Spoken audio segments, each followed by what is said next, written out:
Wellington, and welcome to a very special stream on this here Easter Sunday, where of course we are here gathered today to discuss a man who died quite famously to the distress and mourning of many, and then later came back to life to the rejoice of many. That is right.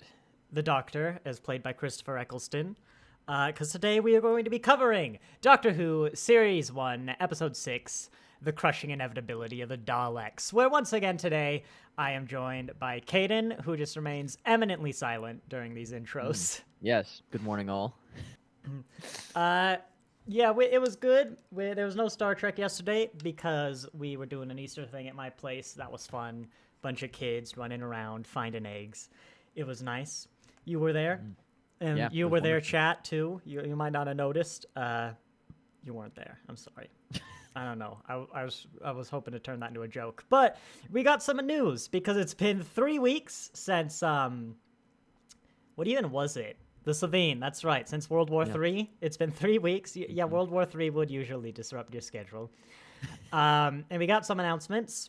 First off, I'm pretty sure that we didn't know this 3 weeks ago. But first off, Series 1/14/40 of Doctor Who is... Oh, I did have that on my calendar. Is coming out on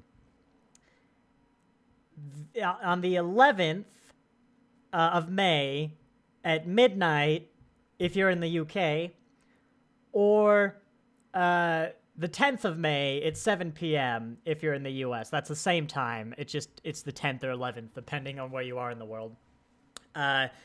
Which, of course, you might have noticed, that means that America gets it at evenings, early evening, well, mid-evening on a Friday, near prime time, where the UK gets it at midnight, 16, I think, hours before it airs on BBC One. This is bad times. This is sad. This is sad times. A lot of people are blaming Disney. I had someone point out, actually, I noticed on Reddit, that a lot of streaming shows just release on at midnight anyways. Like, that's super common. And midnight in the UK just so happens to be around about prime time. So it's possible that the BBC, in its eminent stupidity, just decided to release it at midnight, and that wasn't Disney. Well, I guess we might never know. But, yeah, that's real sad. Because even as Americans, I've been seeing a lot of comments like, we'll never really understand how much was lost there. Because Doctor Who has been just sitting down with the family at Saturday evening to watch Doctor Who has been, like, such a huge cultural thing. I mean, not just Doctor Who. This is kind of, like, a sign of things to come in general, but Doctor Who was a big part of that. Like, some people have had watch-alongs, like, on the weekend of Doctor Who, literally for generations at this point, like, since the 60s and 70s. And plenty more have had, like, been excited to have friends over and family, because they've been doing that since the new stuff came out. But yeah, it's a shame that that's kind of fragmenting up. But of course, for us, that means that we will be doing the 15th Doctor reviews on Sunday the 12th. Oh yeah, did I mention that they're dropping the first 2 episodes at the same week?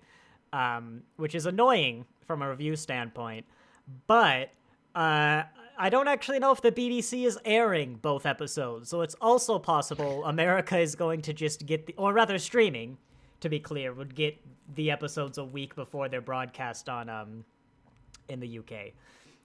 Which would be that's a big bad. In terms of good, oh hey man, that's American Mother's Day. I guess we're not gonna forget that. How is it? So we're gonna time that.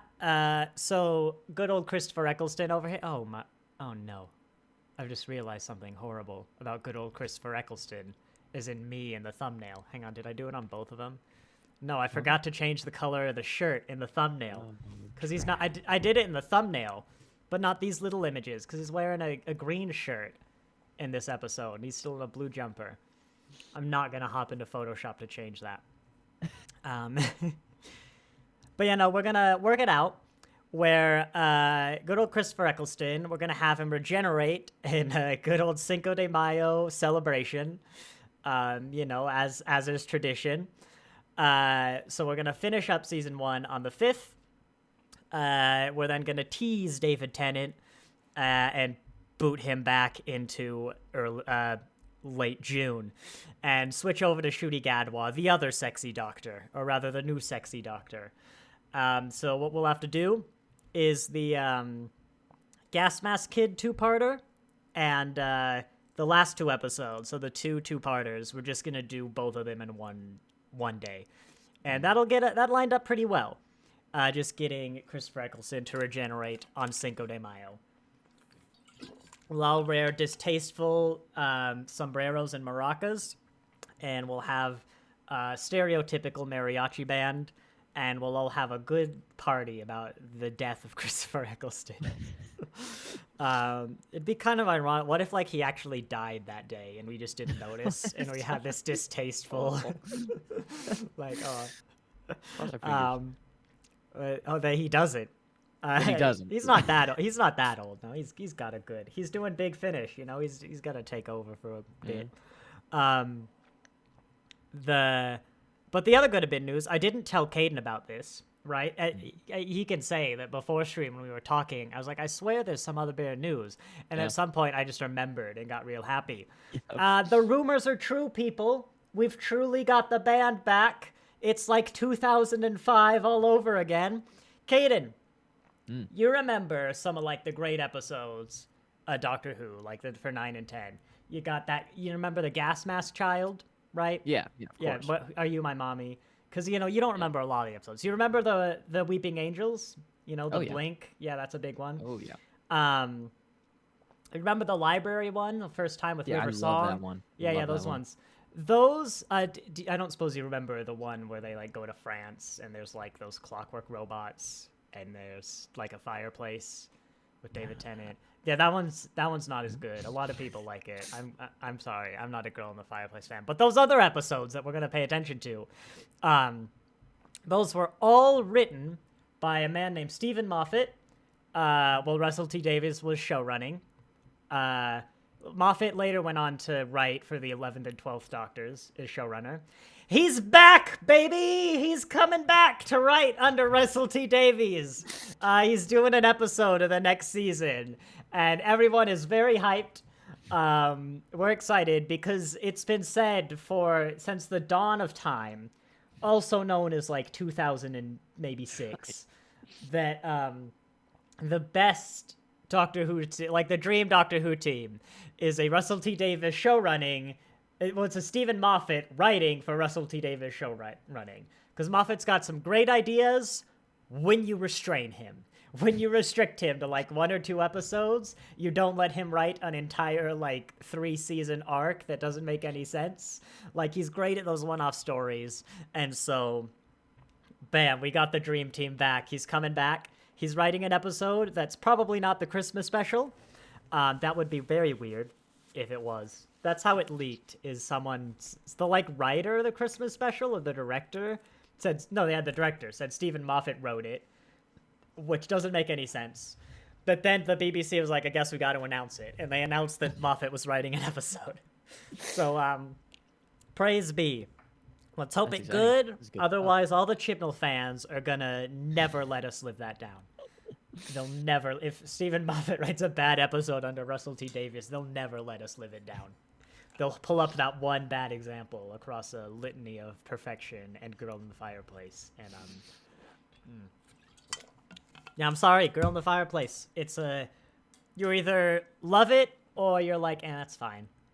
You either love it or you don't understand it. Those are the two people, and I am in the latter. You either love it or don't understand the love. It's like, when David Tennant's kind of got a thing for Rose, that's going on, and then they just find a space station with like a portal to France, and they go through some famous world historical figure's life, like all throughout his life. The fireplace goes to different parts of her life. And the Doctor, I guess, kind of falls in love with her, and she falls in love with him, and Moffat's like, get out of here, Rose. I don't care about you. And that's like a thing. It's weird. I don't understand it. It does not exist in my memory. It's fine as an episode, but I don't understand. That's it. I don't understand why it's considered so great. That's a common theme in Stephen Moffat, actually, where Russell T Davies had like some companion who was romantically interested in the Doctor, and in every one of the episodes, I mentioned where he writes from Davies, he like kicks her to the curb and introduces some new character. In fact, Gas Mask Child, we get Jack, the pansexual time agent from the 51st century, who also has a bit of a thing for the Doctor. In what's the next one? Let's go. Yeah, in Blink, you say, screw Martha, she's stuck in the 60s. Let's get Sally Sparrow in here, just some new woman. In the Library one, Donna doesn't have a thing for the Doctor, but he just decides to do River Song instead. You know, and in Girl in the Fireplace, we had Renee. Yeah, so we can say, I'm sorry, Ruby, get the hell out of here. We've got this new woman. We'll have to pay attention for. We'll have to wait for someone to die, but not really. Moffat's a big fan of that. But you know, spoilers. But all of Moffat's companions, quote unquote, unquote, unquote, unquote, died. They all like die, but not really. We'll make bingo cards for yeah, bingo cards. We'll do that. Wouldn't it be funny if that Stephen Moffat's episode is such a like by the books Stephen Moffat Russell T Davies episode? Well, it's just middling. 3/4 chance of being great. Stephen Moffat did write some great stuff on his own. I mean, heaven sent, but he needs limits. That man needs limits. He really does. But yeah, the things I should have said beforehand. If you don't know what we're doing today, we are going to be doing an audio, basically making a live audio commentary track on Dalek. Because I cannot stream just the audio and visual of a full-on Doctor Who episode, let alone one as good as Dalek, OBS, stop it. There we go. We're good. OBS was freaking out a bit. It's bring your own video. Basically, we're going to do a sync up. We're going to count it. Now, unfortunately, as some of you might have noticed with the time bar on here for Doctor Who, that means bad times, because there are two different versions of Doctor Who. There is the original the original UK broadcast version, and I've done a Disney Plus. I thought Doctor Who was in the US. Oops. And then there's the one that was made for Americans because of frame rate things. They're exactly the same. It's just the American one is like 4% faster. At least I hope they're exactly the same. I've been running under this assumption. But someone I heard once said that there were like a lot of little things cut from episodes. And I know there's one. What's it? There's The Sound of Drums. There's the one with the Master and David Tennant. It's like the end of season 3. Has a lot of cut scenes, and that one I've seen the extended. I used to think it was extended, but apparently there might be little bits like that for all the episodes, but I assume someone would let me know. Anyway, I don't know what the streaming services has. That's going to matter, because it's all going to be on Disney in a few years anyway, like before we're done. But we are watching the American broadcast version. Unless, I always forget I have to leave with this. Eventually I'm going to put VODs up. If you're watching it live, it's US. Eventually, probably at the end of the season, I'm going to basically slow down the live stream and to UK speeds, and then it'll match. So I don't know. I don't know what's happening. You don't know what's happening. It's in the description, but we'll figure it out. Man, I don't know. I forgot to mention, though, some people might scramble to set that up. Because the only way I can check what the speed is on the subscription service is to buy the subscription service. But yeah, I didn't mention intentionally before the Tween Talk, but Caden, were you going to come on and do the 15th Doctor stuff when we get around, or are you wanting to go the long way around? I'm not sure. That's a good question. Because you could come to that. Well, it's not watch-alongs. We afterwards... like we talk about the episode and we kind of go through with it on screen. It's not this, so you get to watch it as like a fan for the first time. But yeah, you're invited to that. I just know you wanted to go. You wanted to go the long way around, but not so long, like to the Hartnell days. I'll ponder on this. The normal, long way around. Although you'll have to watch the Christmas special at some point, because. Yeah. I think then, without further ado, what have we spent? Only like 15 minutes. I think we're gonna get in. Caden, are you ready for a trip to the near future? That's right, we've got an orange time vortex. It is the year 2012. I thought that would get a reaction. And yeah, for the mystery, a big villain returns in this from the classic era. It's been a surprise. You haven't seen the classics. You might not have known them. Yeah, I'm gonna do my seat. Yeah. Fun fact, actually, I realized today, modern Doctor Who took longer to get to the Daleks than classic Doctor Who did. Yeah. Which is interesting, you know? I mean, it's good. They showed some restraint.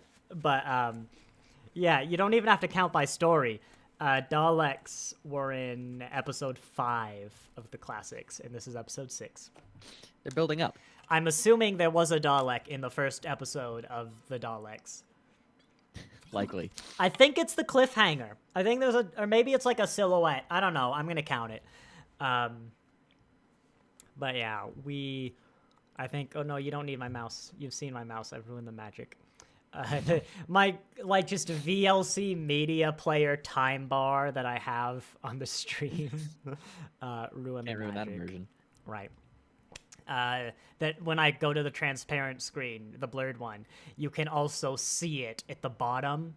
All right, are we ready? So We're gonna do a 5, 4, 3, 2, 1, go, and then on go we're all gonna hit play. I don't know why I'm looking at the calendar on my phone. That's a long countdown. 5, 4, 3, 2, 1, go. You know, I mentioned it actually in last stream, but the BBC almost didn't get the rights to the Daleks for the new series. Yeah. So it wasn't going to be the Daleks. It was going to be what becomes the Toclophane. Fun fact, the city I visited the most that I've never lived in. It was ever since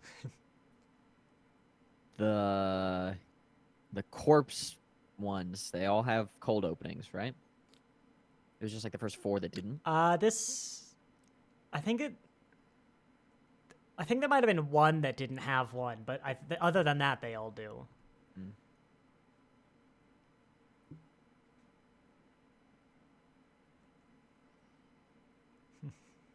That's fun.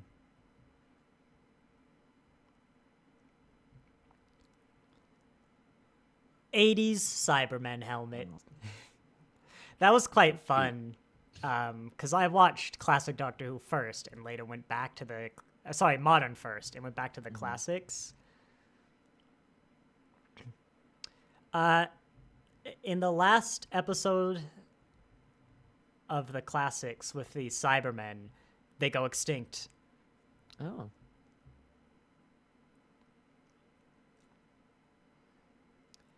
It's actually quite fun because they didn't know it was going to end, but the last season has fitting ends for like the Daleks, the Cybermen, who flat out go extinct. The Masters in the story, so that's quite fun. You got a famous like character called the Brigadier, has a decent ending. Like, it's pretty well ended for something that just like they didn't think was going to end, you know? If the Cybermen go extinct, they did. They flat out. They go extinct. How do they come back? Well, because in the modern show, they go to another universe. So they're parallel universe Cybermen that make their way to ours. They're like totally separate. And so I guess that's why we never really see the old style ones in the modern show as well. Even though it's about time travel, you know, the Doctor always meets the enemies in the right order for merchandising purposes.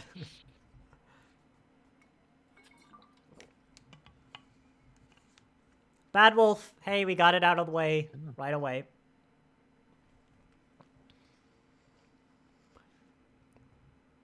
Ooh, and let's be on the lookout for hilarious American accents.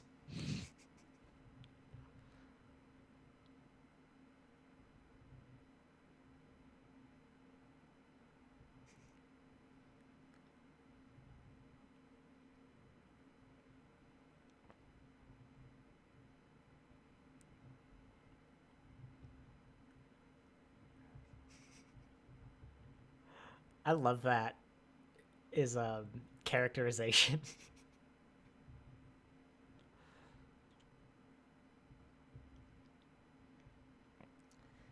Hello, guy whose name I had to look up. Adam.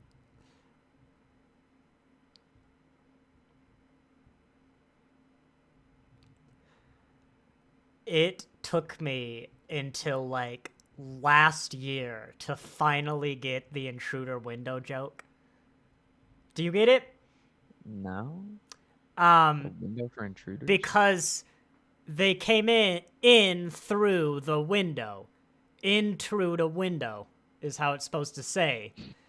It's just it doesn't work so well in any accent I've heard the joke. Horrible. They make it a lot.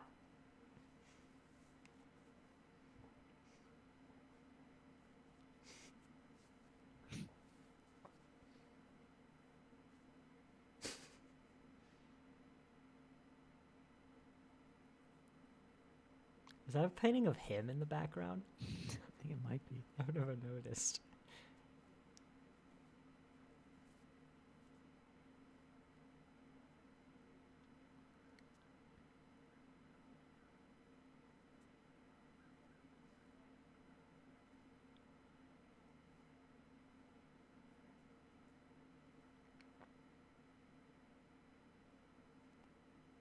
Then it's like rock, metal rock. It's the Doom theme song.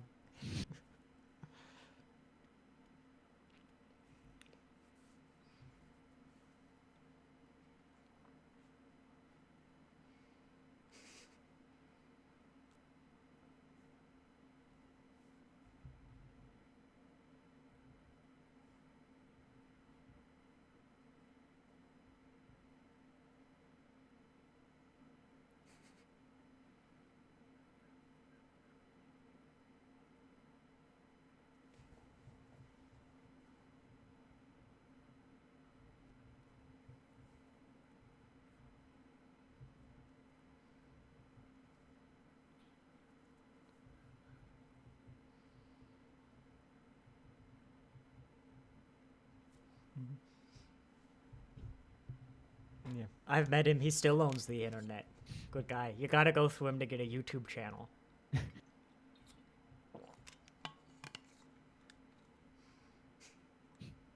I like that line.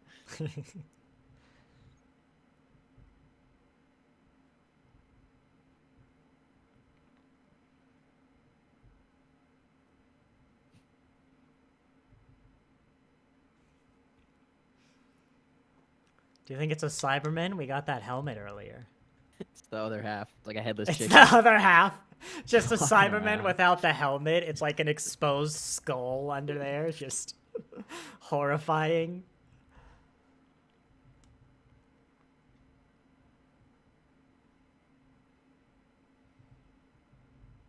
It's a Cyberman, definitely.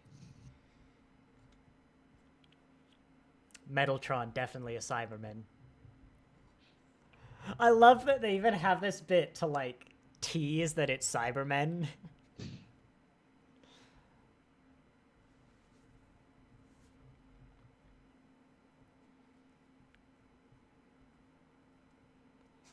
How come we've never seen that before? I want to see someone touch a Dalek, and it... spoilers, by the way, but then it just bursts into flames, you know? Unexplored lore.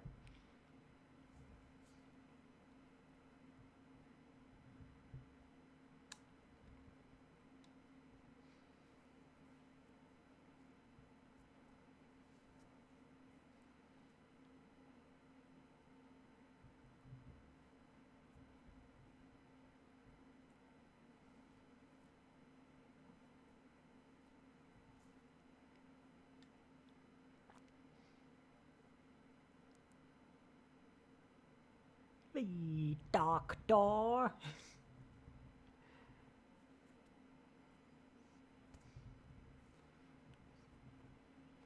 This scene is how I build up to a Dalek voice, by the way. Of the Daleks, you must be exterminated! I have performance anxiety!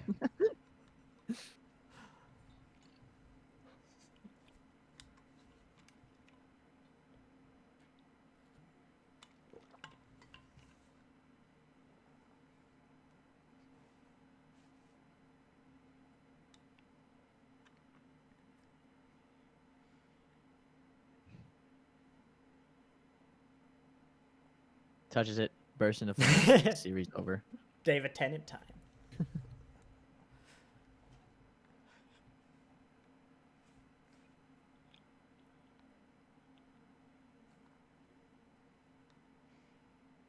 Uh-oh.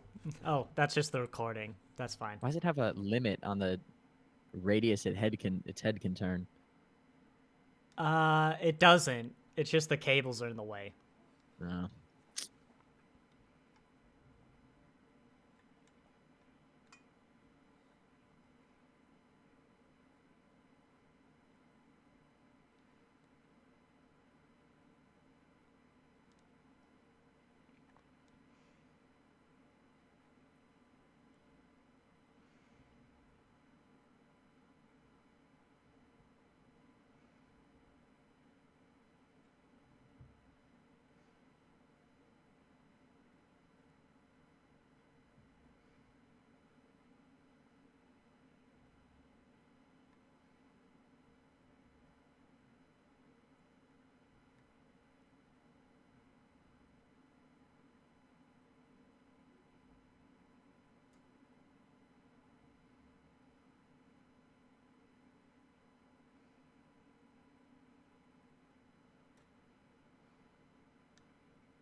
Oh, it's so sad. Poor Dalek. I want to pat it on the head. It's worth bursting into They're flames there. for. They're there.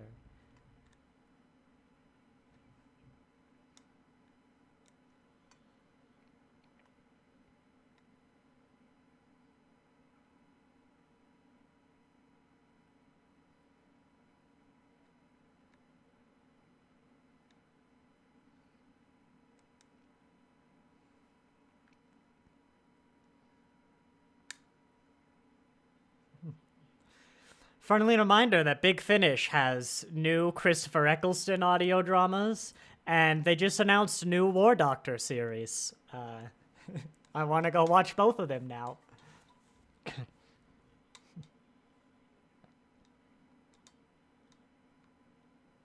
Yeah, I just let that scene play because it's fantastic. Oh, yeah, that was good. That scene is based off of a Big Finish audio drama called Jubilee that is very well liked.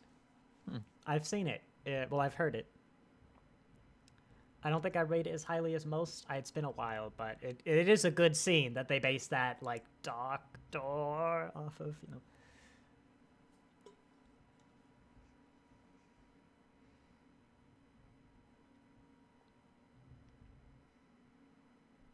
A pizza. It's been burnt. New Cooked York it all style. wrong. Yeah.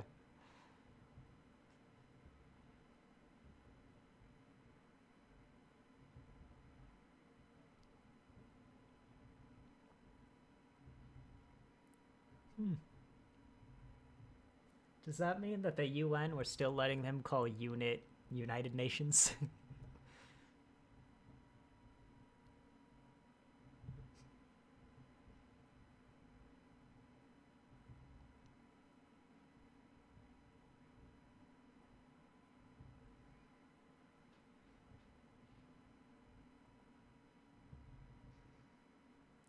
Caden, this won't mean anything to you, but he looks like a young Yanto from Torchwood. Yanto. Now I don't know how to pronounce it. No. People like him. Dang.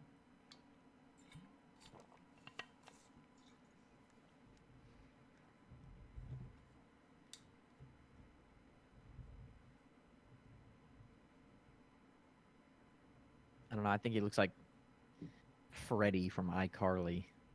He does. From my hazy memory. Hang on. No, wasn't I thought it was Nathan, because that's why I remembered him. No, I don't think so. Oh, that's the actor. The Nathan. Oh, yeah. Yeah, he actually really does. I got an older actor on the phone.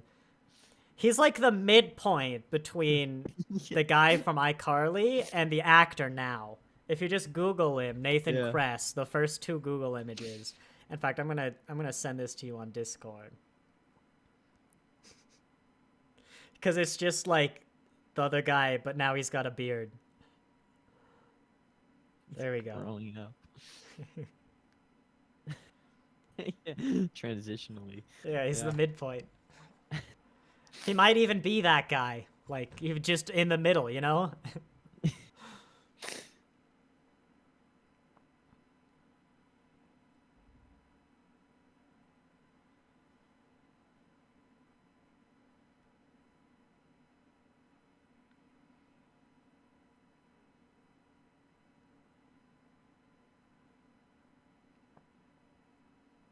It's not the same guy. Why didn't they just immediately lock up the guy who bust into their Area 51? Well, Caden, spoiler warning, but they're about to. Well, it's because he knew what the instrument was, you know? Yeah. And so they wanted to get the information out of him. But now they know he's alien.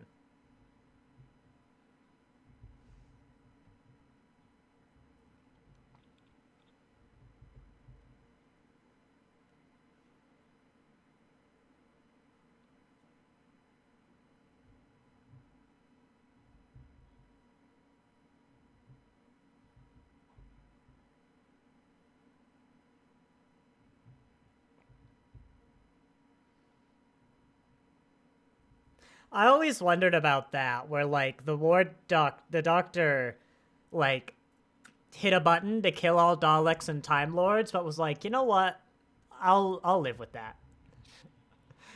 I want to kill all Daleks and Time Lords and send me somewhere else.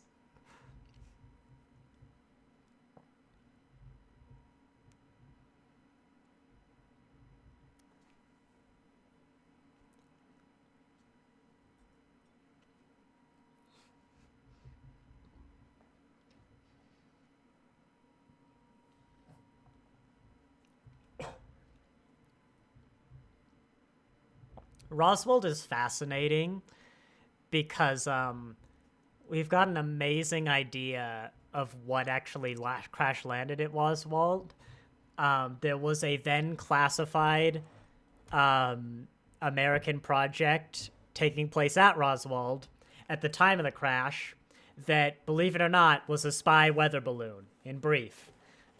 Basically the cover they used that matches the description of the debris found, and was declassified later. It's like, it was probably that. Never really hear people bring it up, though. I like this character that they have because he's so comically, like, I don't know, simple but evil, but it makes sense. Well, they needed that archetype because he's not the focus. The focus is the Doctor and the Daleks. Like, this is the first time we learned the Doctor killed his own people. The Daleks were part of the Time War. The Daleks are extinct now, aside for this guy.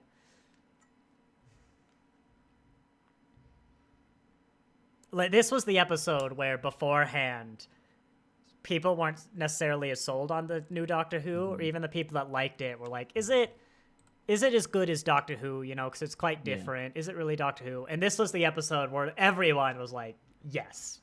The answer is yes.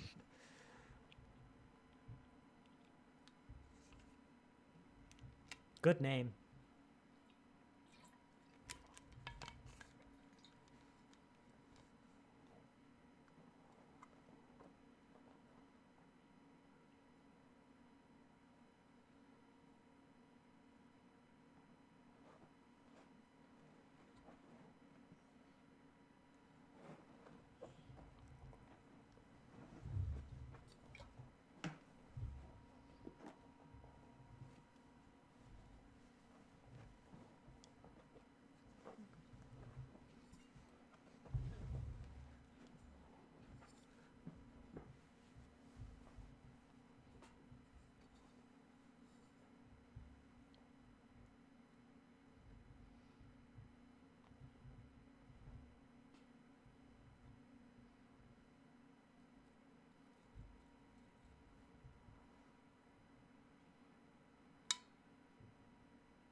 Then she burst into flames. Time for Martha Jones. Oh, the classic Dalek chants.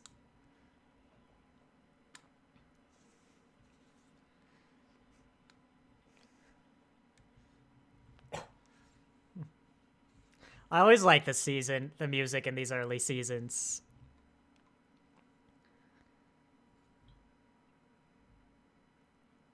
Yes. Amazing thing about this next few scenes is the writer, because, Daleks have been around for like 40 years. They, like, people made fun of a lot of them, like, a lot of how it looks like they're really bad at taking over the universe, which the props are. Like, back in the day, they couldn't travel anywhere, And, like, the wheels were very restrictive. And so the writer talked to his wife about, like, everything that was silly and dumb about the Daleks. And then he basically put all that into a script and was like, no, here's why you're wrong. So the wife was like, a toilet plunger? Like, what are they gonna do? Like, just toilet plunger you to death? And he was like, okay, yes. It's like... I love that. And so there's a lot of scenes you'll see where basically what they do now is dismantle arguments and jokes against the Daleks that they've been building up for the past 40 years. And the Daleks have never been better than this.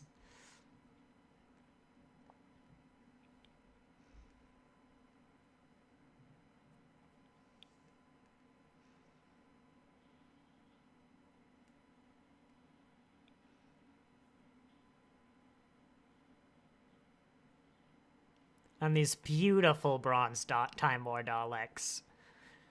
Like, there's a reason we still use them.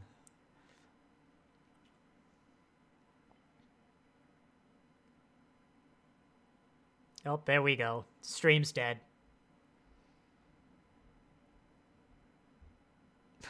What happened to Michigan? It was like old lobby in the map.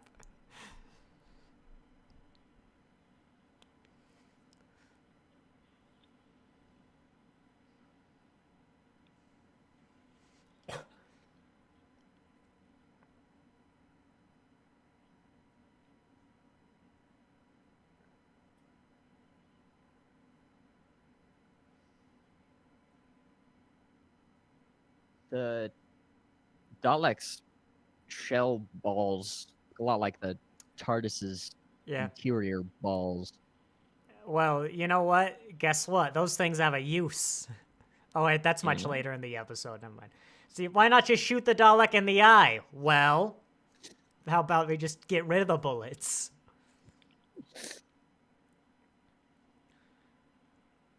How about you sneak up behind it? Well, it can do this.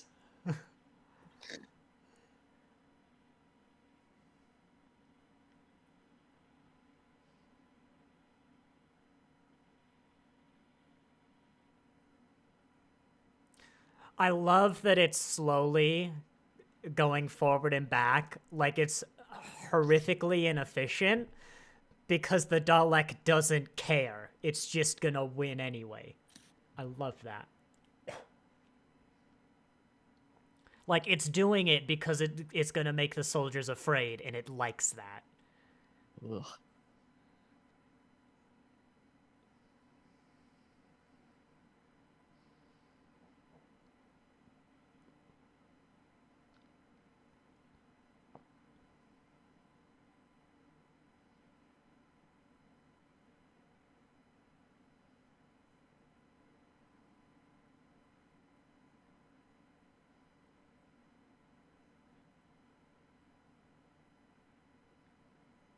Okay, he's proper doing war now. Oh, and the classic.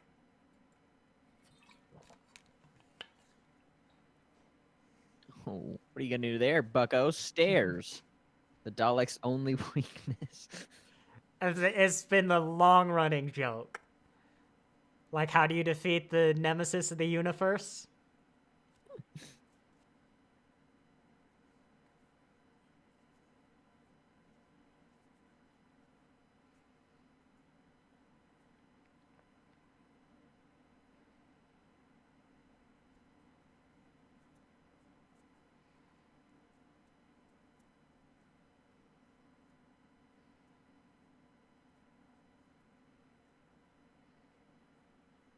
Such a ominous. God, Yeah. it's such a good delivery as well. His only response is the word elevate. And screw you, Kaden. You made fun of the Daleks. Guess what? They fly.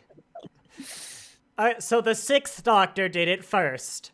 But still, in case you didn't see that one, no, the stairs can't defeat a Dalek. I think it should have grown a pair of legs. That would have ruined the Like move. Like walking up the Flintstone styles, just bare human legs.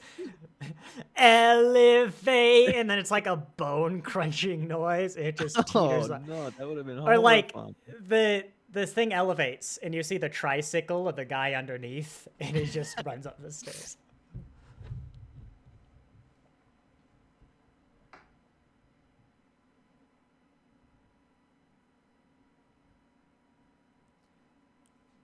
Don't Google the population of Salt Lake City.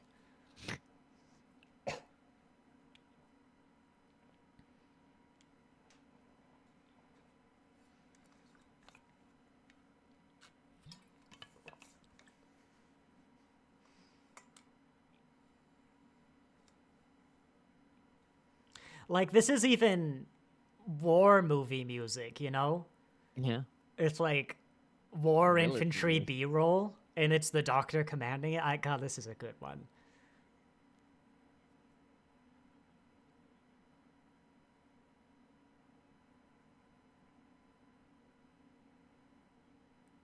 Okay, that's definitely not a real American. That open, weird lip thing when he talked. I wasn't sure about that accent.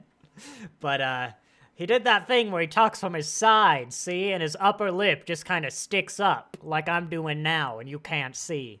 That's how Americans talk. Let me introduce you to Companion Perry, who's a quote-unquote American.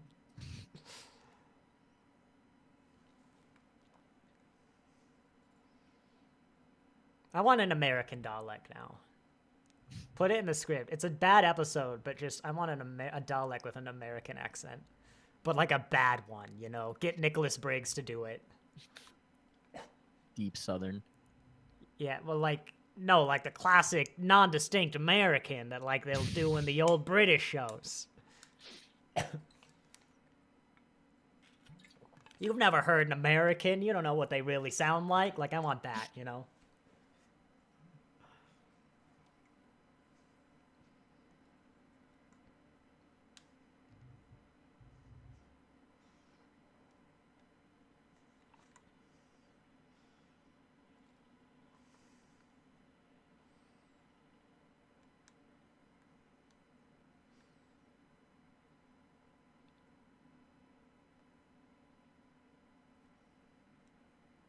That's a weird double zoom.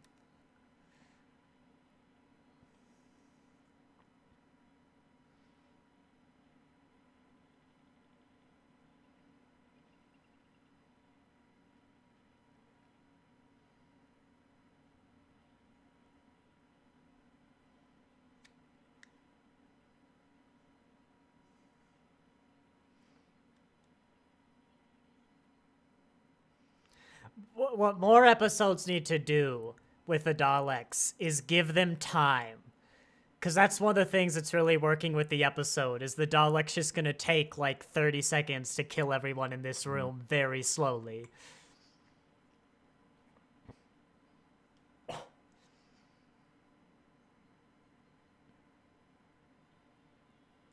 Like, one of the reasons this Dalek episode is so good is there's only one Dalek.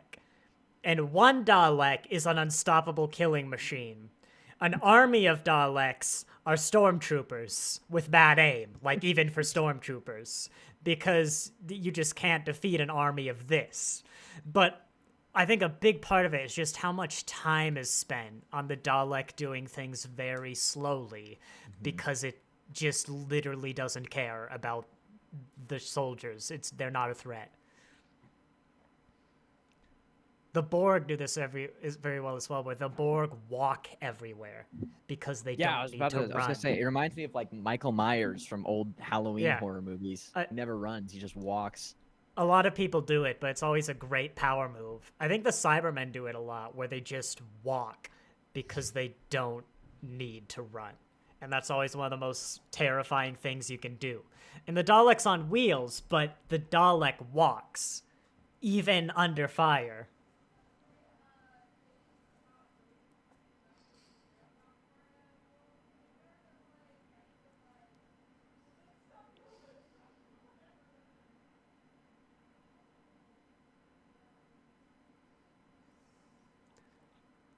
Last time I saw you, you had great hair. What happened?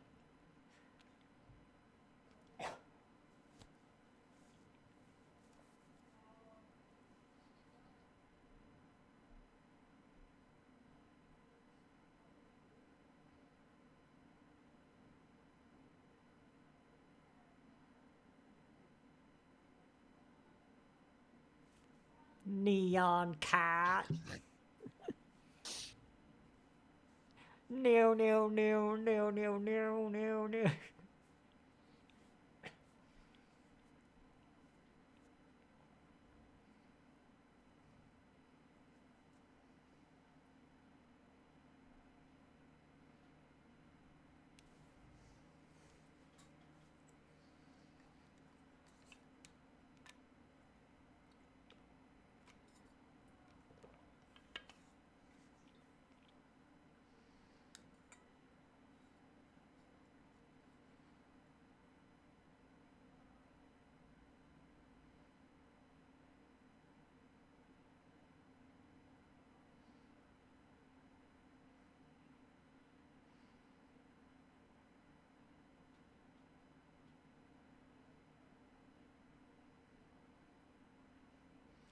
Literally foaming from the mouth.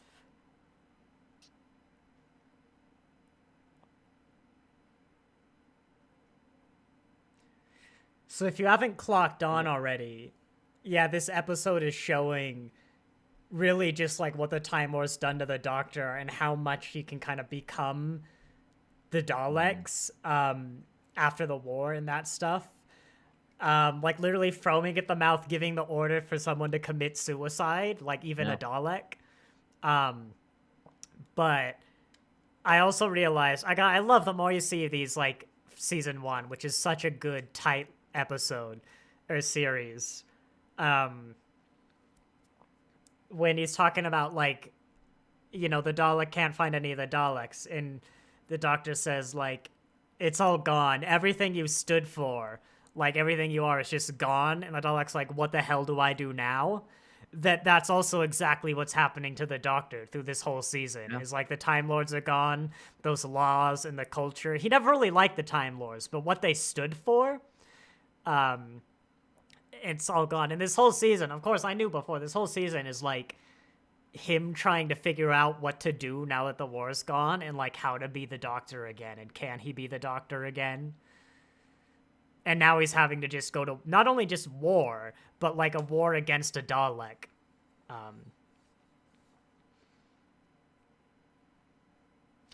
And to ruin kind of the fantastic kill yourself scene, I saw a cut recently where they cropped Christopher Eccleston out of that scene. And in the scene where Rose Tyler goes, if you're an alien, how come you sound like a Lorth? It sound like you're from the North. And they put that Doctor over the scene. He just goes, kill yourself. And I just like spit out the drink I was taking. Like, God. It was just so unexpected. Hey, you can see the tricycle. That's not a joke. I don't know about the modern Daleks, but the old ones were genuinely just men on tricycles. Wow.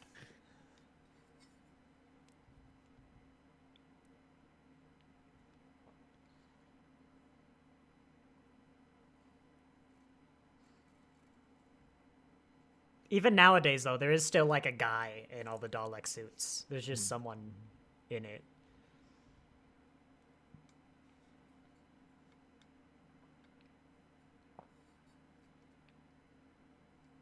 It's Martha Jones time.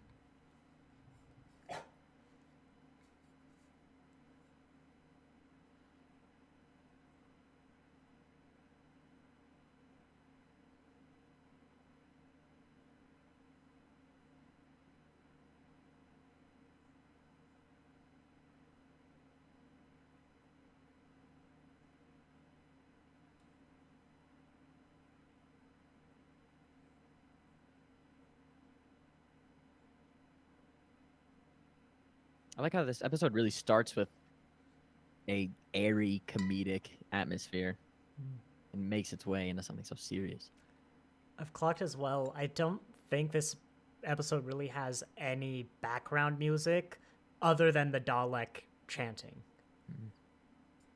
which is always really good when any episode that gets rid of its background music is a good one. Yeah. Just in anything. No, Martha Jones is gonna have to wait then. We still got some rows.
No, I'm not David Tennant yet, Dalek. You're getting a bit ahead of yourself.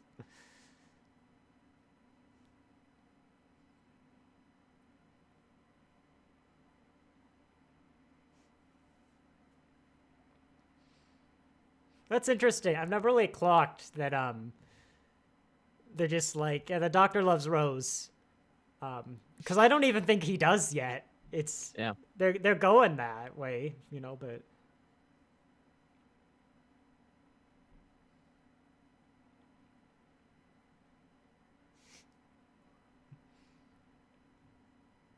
you're fired.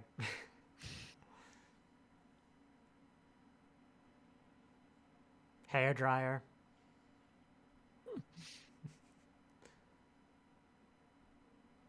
Are any of those that he's picking up like canon from? Not that I Vulture? recognize. The Cybermen and the Sadine hand are the only things I recognize. Funny enough, the Doctor's never done Roswell, which feels like something that they could easily do. Like, it's super open-ended. There's been a few times they've really wanted to get an American audience.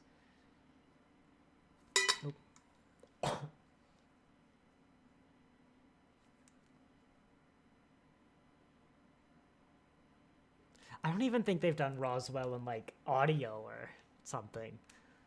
Huh.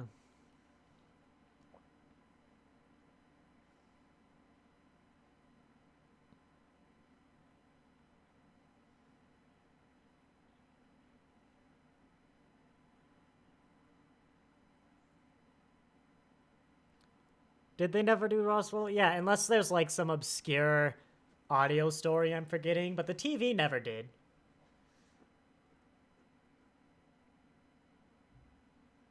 Wait, when was... Roswell predates Doctor Who, definitely. When was Roswell?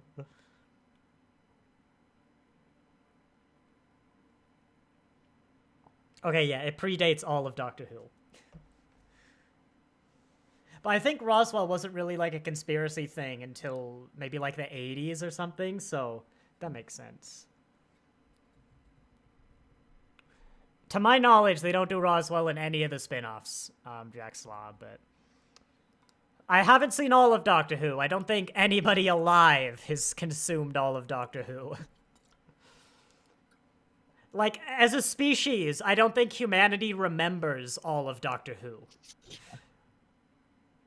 Oh, Torchwood! I guess Torchwood's in Wales. It's kind of hard to do Roswell, but I could see, you know what, Torchwood. If anyone does Roswell, it's them, somehow. I bet they mention Roswell a lot, but... Like, I think Torchwood has the Roswell ship. But sorry, let me just let this amazing scene continue.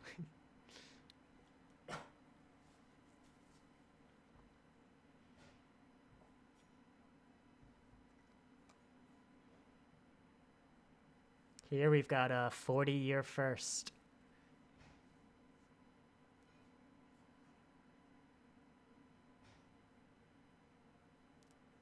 You'd never seen the Dalek creature before this episode?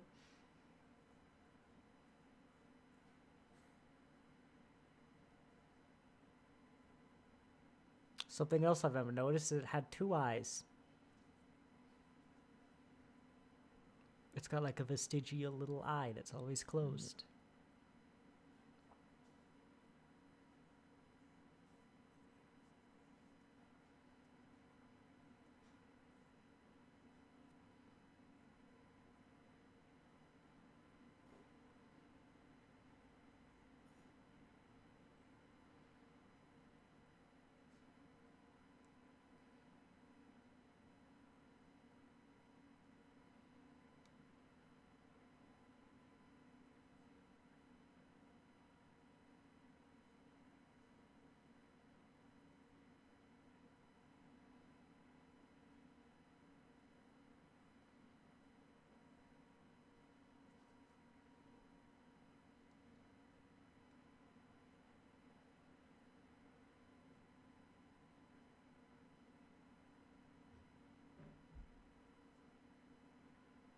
Yeah, this episode wouldn't have worked without the Daleks.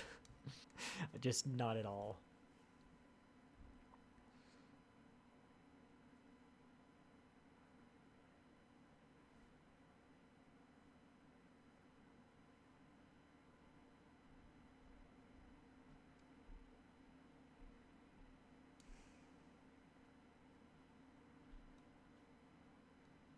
That has to be from the show. Yeah. Let me think, Jack Slaw.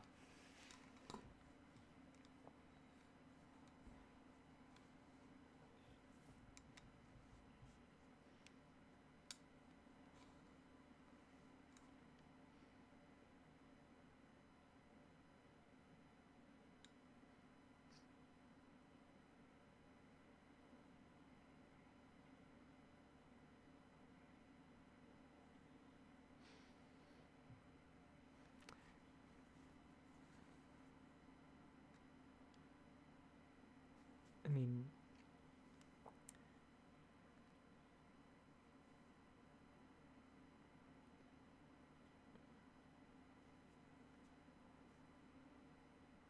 God, they did so well with that Dalek.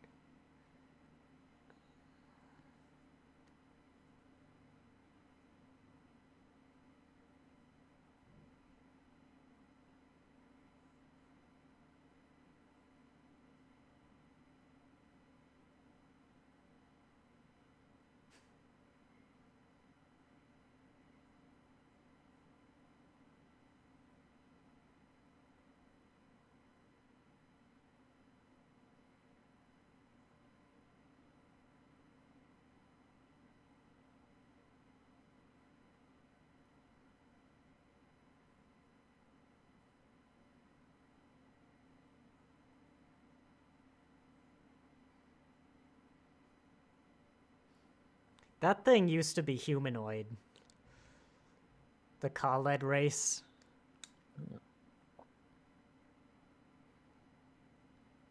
Don't think you see any Khaleds in New Who, but they're in the old ones. See, I said the balls have a use. Jack's Law, Bill was my first thought. Bill would be fun. Romana would be the most practical companion, I'm sure. Romana 2 specifically. Well, Romana 1 would be the most practical. I just like Romana 2. But K9 is the funny answer. Leela would be good.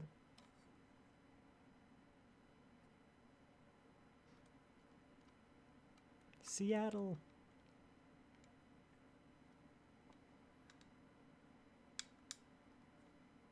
Leela would be an interesting, like, person to meet, actually. essentially someone from the past. Woo! Party popper. K9 does not count. How dare you?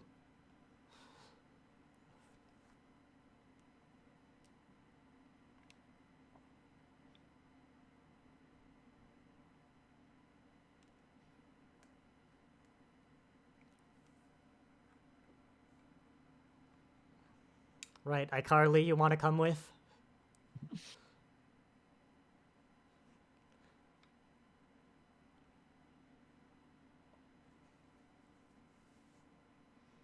Nissa would be interesting to talk to as well, being alien.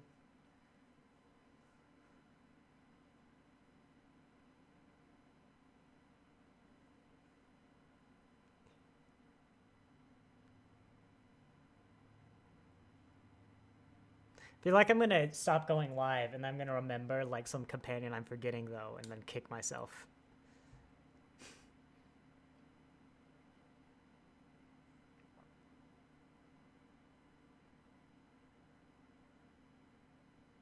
I like Joe as a companion, just as a character. I mean, most of the companions are good. Right. What did you think of the crushing inevitability of the Daleks, episode 6? The episode that made everyone go, yeah, this is Doctor Who, it's good. Whoops. Remember Freddy being part of the cast. Well, yeah, I mean, he's not really the most memorable. I had to look up his name to put him in the tags of this. We actually got a few brief look. You got Mickey, you got Adam, you've got Jack's gonna come up soon. Who's got, of course, the best description. I feel like in real life, Jack, so going back to your question, I would either get along with Jack Harkness really well or not at all. And I'd have to actually attempt it. Wait, are we Torchwood Jack or Doctor Who Jack? That's a question as well. I haven't seen Doctor Who Jack in a while, because I watched Torchwood. Yeah. I think Doctor Who should just always have K9. Like, you know what this episode was missing? K9, the robot dog. I second that. Yeah, no, this serious, down-to-earth episode about, like, the horrors of the war and the trauma where the Doctor is, it needed K9, like a posh British robot dog who just every now and then the Doctor's like, you know, give me orders. All right, here's orders. Kill yourself. Affirmative, master. You know, like, that's what this episode. Rose Tyler, she was just a kid. I said I'd protect her, and now she's dead. I killed her. Affirmative. It's like, shut up, K9. A spin-off series about the War Doctor and K9 fighting the Time War, like on Gallifrey. K9's. I wonder. I kind of hope there's a story about K9 in the Time War, because he was on Gallifrey. You know, there were 2 K9s on Gallifrey. Yeah, depending on how many. There are like 3, or if there's a K9 show that's a 4th, but I'm not going to talk about that. There are like 3 K9s in the show, and 2 of them end up on Gallifrey. Oh. Yep, funny. It's a small world, isn't it? Love and hate it. I don't have anything wrong with Jack as a character. Obviously, there's some actor stuff going on there, but I don't know. I feel like I'd either get like bothered by Jack's like really flirty nature all the time, and of course Torchwood Jack is kind of too like depressing guns for me. But Doctor Who Jack, we'll have to see when we get around, because I haven't seen Doctor Who Jack in a long time. You'll at least get along with Jack, you know, like he's a fun character. I mean, a pansexual time agent from the 51st century, like no companion has as good of a description. And that's not even something I've made up. That's how the show describes him. Yeah. But looking ahead next week, we got the long game, which I think is considered the weak one of season 1. It's fine because it's season 1. Season 1 doesn't have a bad episode. After that, we got Father's Day. God knows how that review is gonna go. Like, we're just gonna like sit here and be silent for the cool scenes and then cry during all the not cool scenes. I don't know. That one's gonna be interesting. I don't think I've done a sad watch along. It's our dry run of, God, what's it called? The Visitor for Deep Space Nine, which is the other really sad father episode. Our father's alive, so that's why we're doing this live stream for that one. But yeah, Father's Day might be the best episode for me in the series. I'm looking ahead. Like, it's a tough battle, like season 1. You've got Dalek, Father's Day, the Gas Mask Child. Boomtown's also really good. I don't know if it edges out some of these other, like, perfection level episodes. But no one ever talks about Father's Day, and it's fantastic. Actually, I might even need to put, like, a little warning ahead of that stream. But yeah, then we'll have our two-parters. Empty Child, Dr. Dance's Boomtown is a one-off. It's, again, a good episode, a good character episode no one talks about. And then the final two-parters, where we get all those good 2005 UK pop culture references. You know, I enjoyed it as a kid, so by God, we're still going to enjoy it now. Not that I got... Did I get any... I probably knew about Big Brother. I knew the concept of Big Brother. Mm-hmm.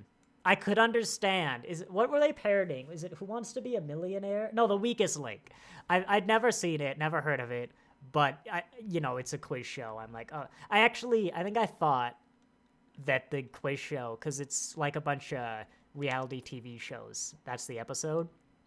I thought it was like they were doing Jeopardy or like maybe Who Wants to Be a Millionaire, because I recognized the 4-question format. I have to look this up. Who Wants to Be a Millionaire might actually just be like the American version of The Weakest Link, because I swear they do that. But I thought it was like a made-up, royalty-free, just quiz show, like generic quiz show. And I never understood the Android joke. But then I realized, yeah, this is the BBC, so like they just use a lot of BBC reality TV. And that's how they get away. I think, someone correct me on this if I'm wrong, I think that for the news segments, they'll often actually get, or maybe it's just one episode where they just got like a famous BBC announcer because they are the BBC. Like, hey, can you come like record this line for Doctor Who? And it just makes it feel more real because you genuinely have the actual news person on the actual news station giving the like fictional report. Love that. That's fun, unless I've just totally invented that, that's possible. But like, I don't think the guy in Aliens in London World War III, I don't think that's a real news anchor, because that's a lot more acting in general. Like, he was out on sets, but maybe there's like radio announcers or like when they just needed some 5 seconds. Jaxla, you have a habit of changing your icon like halfway through my streams. I always wonder about, because I always go, oh, a new viewer, and then it's like, no, wait, that's Jaxla again. Time travel would be best. That doesn't seem to be in relation to anything, but yeah. To me, whenever you do time travel, you always have to, like, just ignore any repercussions. You have to be like, yeah, they don't matter. You're not going to paradox. You're not going to, you're not going to do a Father's Day. You actually, no, hang on. Let me go on my little rant, because people do talk about Father's Day, right? Whenever someone mentions, like, a problem, like, hey, there was this thing in an old episode, but this new episode contradicted it. People always bring up, and for some reason, this is the example, well, we never see the Reapers again. Because Father's Day, right? Spoilers for, like, the first 2 minutes. They cause a paradox, and these Reapers show up. They're creatures called Reapers, and the episode's like, oh, like, they're from the time vortex. And whenever there's a paradox, they basically come and, like, eat it or something like that. I don't know. That's all you need to know. And I think he even says, but, like, he has, and people say, well, we never see them again in the show because they're like, oh, they just ignore it. I'm like, no, they don't. Like, there's a line. I'm pretty sure there's a line, but even if it's not, I'll come back. That, because the doctor's like, back in the day, like, my people would have taken care of this. The Time Lords would have stepped in and stopped this, but they're not here. So, like, classic Doctor Who, you never see the Reapers because the Time Lords are there, like, being custodians of time. And then after Father's Day, I can't think of a single time they create a world-breaking paradox where the Reapers could have shown up, except with River in the 11th Doctor, where she's like supposed to shoot him on the lake, but then doesn't. And that has massive repercussions. Like, it condenses all time down to an instant, is totally different than this one, because in that one, they break a fixed point in time. In this one, they do a grandfather paradox. And, like, so it's a different paradox where different things happen that it was so chaotic, the Reapers could have been there, you just didn't realize. Like, I think in that episode, the universe was ending. In Father's Day, the universe isn't ending, it's just this small bit of it. So I'm like, no, shut up. Like, show me one time when the Reapers should have shown up, that you think they should have shown up, and they didn't. Because they do paradoxes in other episodes, but it's like it's the bootstrap paradox, where, you know, eventually we're going to go back in time and set some stuff up. We just haven't done it yet, but we're seeing those effects, you know? You know the bootstrap paradox. I hope I don't have to... I'll play the scene where Peter Capaldi explains it. Where the episode starts with the 12th Doctor explaining the paradox to the audience. It's a much better scene than it sounds. But yeah, that's not really a paradox in that, like, the universe is broken. That's a paradox in that things aren't going linearly, which isn't a problem in the Doctor Who universe. That's pretty well established. Provided you don't, like, change events you've seen, then it is a problem. Like, if... yeah, but, you know... Whatever. Just stop only talking about Father's Day to falsely claim that it's ignored. I want to get on Doctor... There you go. Stephen Moffat, you're coming back. Write an episode with the Reapers, just so people stop talking about it.